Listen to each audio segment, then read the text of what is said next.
Kembali bersama kami, pemirsa. Presiden Prabowo Subianto ungkap pendiri Microsoft and Gates Foundation Bill Gates tengah mengembangkan vaksin TBC. Sementara itu Indonesia akan menjadi salah satu tempat uji coba vaksin buatan Bill Gates.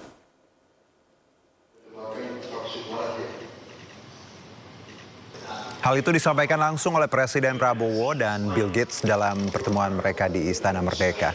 Pemerintah Indonesia menyambut baik kepercayaan untuk ikut serta dalam uji coba vaksin TBC, mengingat Indonesia tercatat sebagai salah satu negara dengan beban TBC tertinggi di dunia. Sementara itu Bill Gates optimis terhadap pengembangan vaksin TBC dan peran penting Indonesia dalam uji coba vaksin itu. Beliau sedang kembangkan vaksin TBC untuk dunia, tapi Indonesia akan jadi salah satu tempat yang akan diuji coba. Dan kita harus mengetahui bahwa TBC memakan korban kita cukup besar, yang meninggal hampir 100.000 setiap tahun. We need a tuberculosis vaccine, and in fact, the trials for tuberculosis vaccine have started, including with the strong relationship here in Indonesia. We have 2 of the sites where we're testing that vaccine are here, and that will help us know how well it works. TB is a great example of a disease that, because the rich countries don't have the disease, it just doesn't get hardly any money for diagnostics or drugs or vaccines, and so that's been one of our big focuses. Ya, pemirsa, bicara Indonesia sebagai tempat uji coba dari vaksin TBC terus bergulir bagaimana publik melihat ini dengan pro dan kontranya. Dan terbaru, Badan Pengawasan Obat dan Makanan memberikan izin pelaksanaan uji klinis fase 3.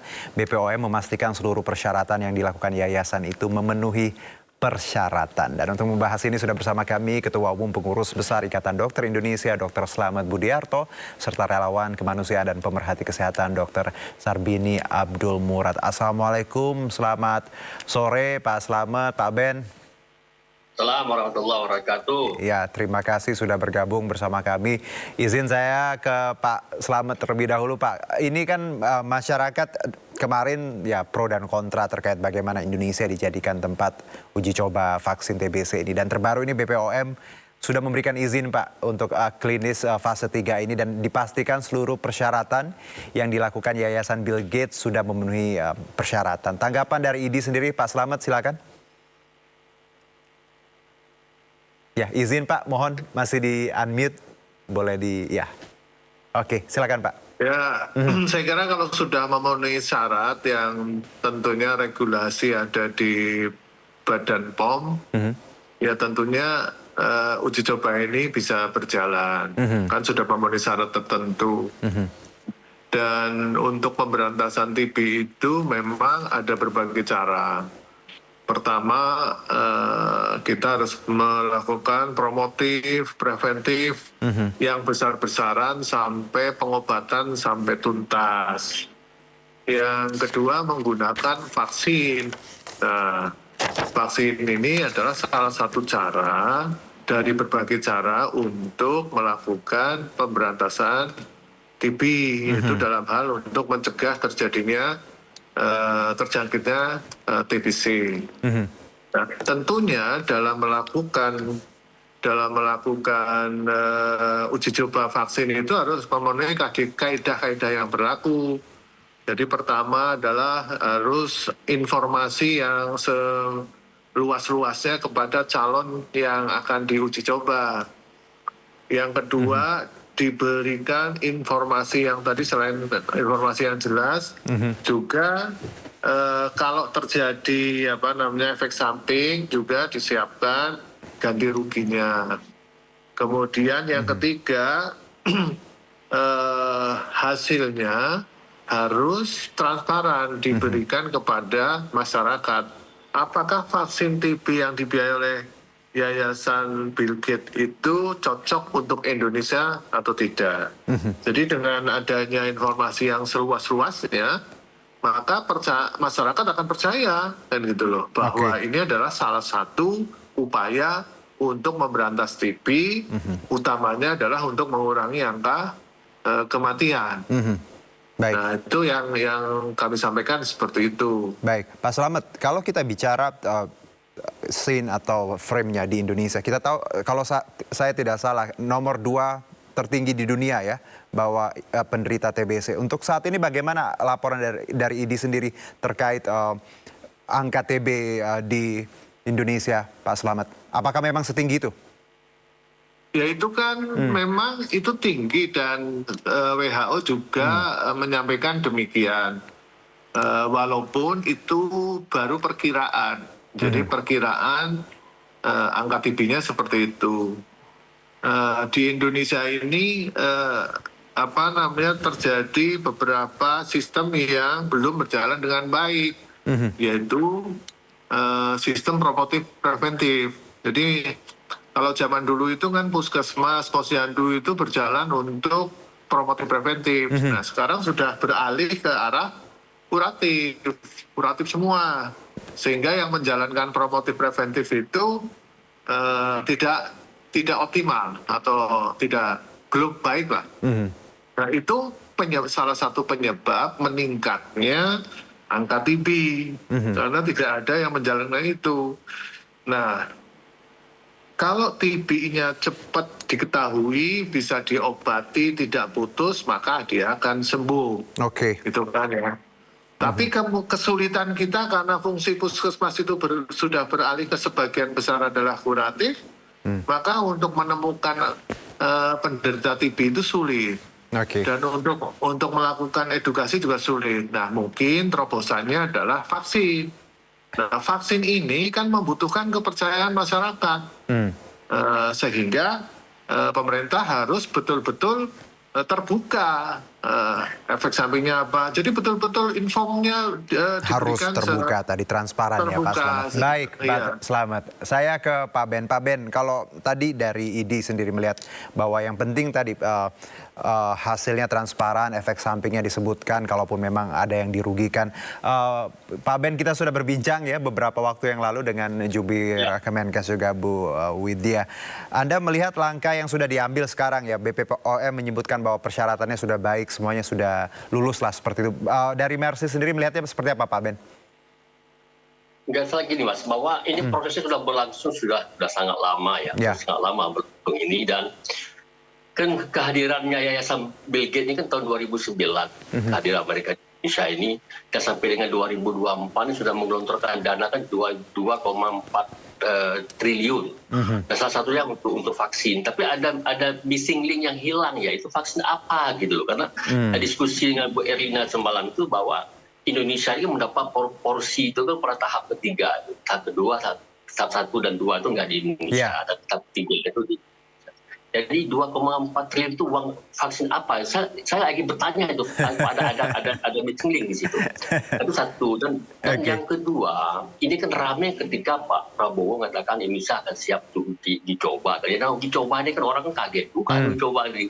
Ya apa ya anak bangsa kita. Tapi setelah dijelasin bahwa sebenarnya ada informasi yang tertutup, sehingga muncullah namanya analisa liar. Ya. Tapi banyak hal ya Mas. Jadi saya bukan hanya masalah itu. Kita percayalah pada ilmuwan kita ya, agak mengalami beberapa tahapan proses segala macam. Tapi saya melihat lebih jauh lagi. Ini kan terakhir kan tahap 3 2028 selesai. 2030 eliminasi lah, selesai tahap TB. Artinya diharapkan TB itu menjadi sebuah sejarah lah, bahwa Indonesia punya TB kayak gitulah sampai polio ya hari ini kan. Dan yang pertanyaan kami begini, concern, apakah pertanyaan, tapi ini bukan pada Kemenkes, saya nggak tahu di mana nih posisi siapa yang pegang, apakah pihak pemerintah, presiden atau Kementerian Kesehatan. Apakah kita nanti akan memproduksi nggak itu vaksin? Oke. Apakah vaksin ini diproduksi oleh Bio Farma atau GSK yang letaknya di Inggris itu, karena GSK itu adalah awal yang buat GSK. Ini sebuah pertanyaan. Artinya kita jangan euforia, kita dilibatkan di situ sebagai secara teknis, secara medis, kemudian partisipan kita ikut serta. Tapi kok Iya. Yang ditekankan itu Mas nanti itu Iya, kita iya. khawatir. Izin Pak itu Ben, tuh.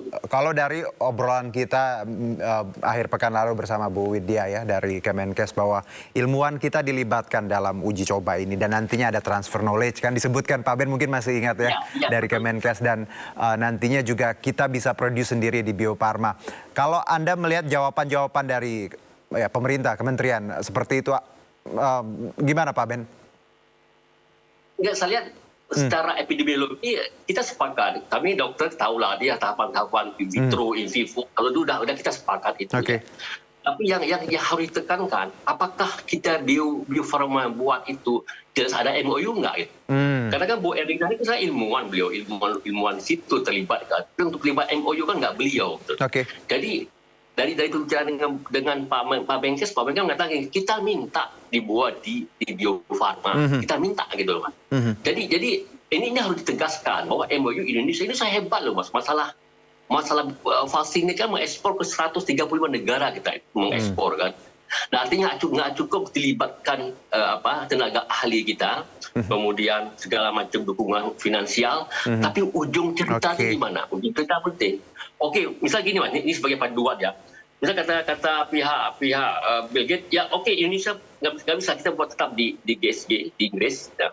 Nah ini harus keras. Oke, kalau begitu win-win solution apa? Oke, Indonesia 5% buat atau 10% itu buat di Bio Farma gitu loh. Artinya harus ada ruang ketika ini berkeras, maka kita buka pintu ruang di situ. Jadi Indonesia kita secara keilmuan kita dapat, segi teknologi kita dapat, kemudian segi finansial baik ekonomi maupun kemanusiaan untuk pasien-pasien kita orang Indonesia kita ketemu. Jadi komprehensif Pak. Artinya jangan sampai kita terbuai terlena. Wow. Dan berpikir kita Pak Ben. wow. Saya ke Pak Slamet. Pak Slamet, kalau mungkin pertanyaannya kita sederhanakan bahwa seberapa banyak manfaat untuk Indonesia ketika kita dijadikan tempat jadi uji coba vaksin? Apakah tadi anggapan publik bahwa kelinci percobaan semata atau hanya tempat lewat doang? Kalau tadi kan cita-citanya Pak Ben, banyak orang bahwa paling nggak kita bisa produce sendiri, ada knowledge yang kita MOU seperti itu. Pak Slamet, kalau dari Anda seperti apa Pak Slamet? Ya menurut saya bukan kelinci percobaan ya. Ini kan manusia percobaan, bukan kelinci. Oke. Jadi menurut saya yang penting nanti hasil akhirnya yang harus dikawal itu adalah kalau terjadi efek samping, si relawan ini harus diberikan hak-haknya. Yang kedua adalah kalau hasilnya bagaimana efektivitasnya, efikasinya itu harus dipublikasi secara luas. Yang ketiga mungkin kalau memang pemerintah Indonesia bisa melobi ya nanti bisa memproduksi sehingga angka TB kita akan turun. Begitu. Oke, baik Pak Slamet dan juga Pak Ben, kita simak kembali pernyataan dari Pak Gunadi Sadikin alasan kenapa kita tertarik menjadi tempat uji coba vaksin ini. Kita simak bersama. Kenapa Indonesia tertarik untuk menjadi tempat clinical trial level 3?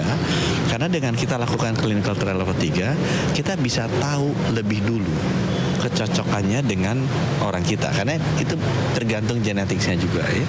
Yang kedua, kita bisa mendapatkan akses terhadap teknologi vaksin ini. Karena ilmuwan-ilmuwan kita kan dilibatkan. Ini kerjasama dengan UNPAD dan Universitas Indonesia. Ya. Yang ketiga, kita sekaligus bisa menegosiasi nanti kalau ini sudah jadi, kita bisa lakukan produksinya lebih cepat di Bio Farma di Indonesia. Oke, langsung saya ke Pak Slamet tadi. Kita akan tahu lebih dulu akses teknologi dan mungkin akan bisa negosiasi. Pak Slamet, tanggapan Anda? Ya harapannya seperti itu. Harapannya kita bisa mempunyai hak untuk memproduksi vaksin tersebut. Oke. Yang kedua, apakah pernyataan Pak Menkes itu betul-betul terjadi enggak? Kalau betul-betul terjadi kan berarti ada MOU yang ditandatangani oleh Presiden Republik Indonesia. Ya kan? Tentang benefit terhadap Indonesia. Apakah nanti setelah ada hasil kita boleh memproduksi atau tidak?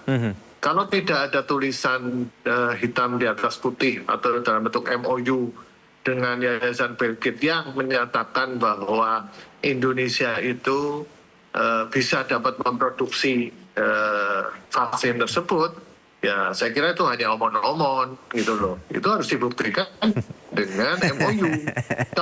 Kalau memang Oke. kalau memang tidak bisa dengan MOU, artinya belum ada kepastian, ya kita tidak usah menyampaikan. Jadi kita niatnya adalah ingin memberantas TB melalui vaksin kan gitu kan, karena angka TB kita tinggi. Tapi manakala kita sudah menyatakan bahwa nanti kita bisa memproduksi, ya harus ada MOU-nya. Betul. MOU itu Oke. ditransparankan ke wartawan. Ini loh MOU-nya bahwa kita nanti bisa memproduksi sendiri gitu loh. Oke, Gitu. baik. Baik, saya lanjut ke Pak Ben. Singkat Pak Ben, silakan closing statement menanggapi. Ya, belajar dari banyak kesalahan kita dalam MOU internasional, maka kita nyusun strategi. Ini kesempatan bagi kita dalam untuk pengembangan, untuk memberantas TB di Indonesia, karena ini merupakan penyakit yang sudah sangat menahun, kronik. Ya, mudah-mudahan lah dengan harapan kita target 2030 ini bisa eliminasi TB, kemudian ini punya benefit pada bangsa rakyat bangsa dan rakyat Indonesia. Baik. Sampai itu. Iya Pak Ben. Saya juga sebelumnya juga Pak Slamet sudah mengundang dari Kemenkes ya Ibu Widya, tapi berhalangan karena ada meeting ya, dan akhirnya hanya dari ID dan Mercy. Tapi terima kasih untuk insight-nya. Tadi harapan kita tidak hanya jadi tempat uji coba, tapi juga ada hal-hal yang bisa banyak bermanfaat untuk masyarakat di tanah air. Terima kasih Pak Slamet dan juga Pak Ben. Sehat-sehat, selamat beraktivitas kembali. Ya. Ya, sama-sama.